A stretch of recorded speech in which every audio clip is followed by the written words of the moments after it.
Dobrije pri Ravnah, Koroška vas, ki šteje kakih 20 hiš.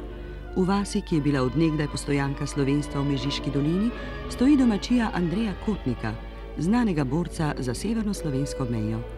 Čeprav smo ga presenetili pri delu, je ustregel naši prošnji.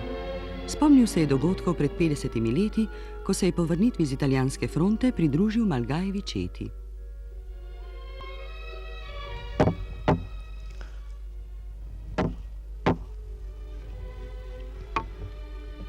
Ko je 18. leta vojska minova, smo prišli domov. Seveda, to je bilo vse narobe v Mežiški dolini. Pa smo se pa mi tudi kar vključili, ta mladi bolj v vojsko, prostovoljno v vojsko Malgaja v četu. Malgajevci so pa že prej osvobodili Mežiško dolino, nekateri že prej osvobodili Mežiško dolino, kateri so prej prišli domov. In tako smo mi tudi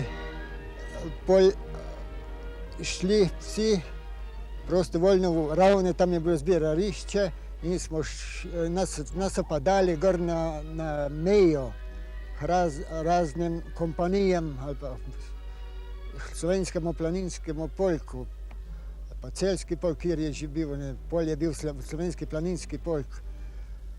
Od tam so nas razdelili. Jaz sem pa prišel v Tinji, pred Tinjah, pred Dravskem mostu.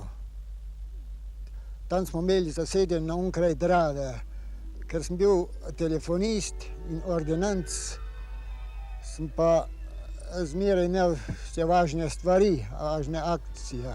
Sem se zmeraj prostovoljno javil.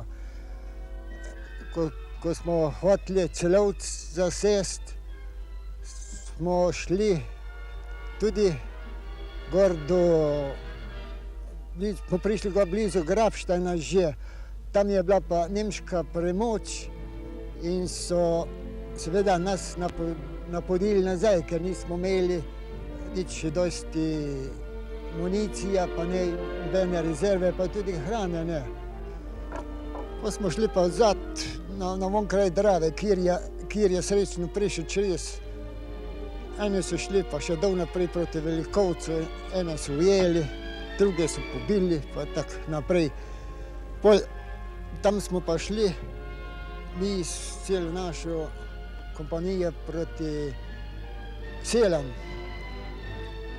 In ko pridemo tja blizu Sel že, smo šli skozi en gost. Tam so nas pa že Nemci napadli, dol iz Šmarjete, ko so že tam naši iz Šmarjete bežali. Mi pa tam blizu pustimo v gozdu voz, ki je bila pisarna gor, pa tisti dokumenti, pa denar smo dobili. Pa smo samo kuhnjo peljali naprej.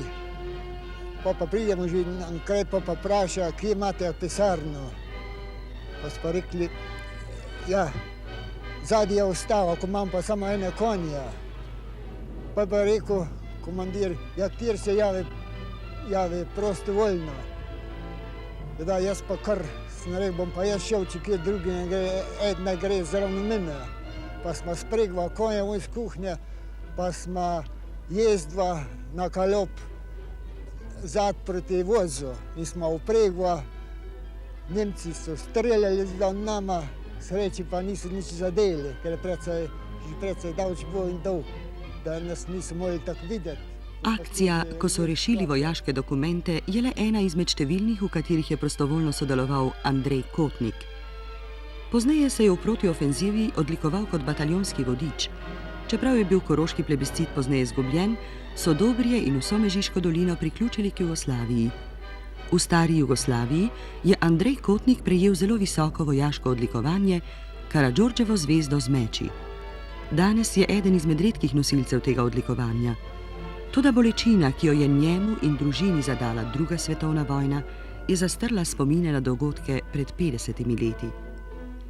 Sina Drejčka, še na pol otroka, so gestapovci blizu domačije ustrelili kot talca. Svobodo pa je dočakal s starejšim sinom Slavkom v Dahavu. Dve visoki odlikovanji, Zasluge za narod in Karadžordževa zvezda z meči pa o njem povesta več kot on sam. Mirno in preprosto govori o svojem življenju, kot da je vedno opravljal samo svojo dolžnost.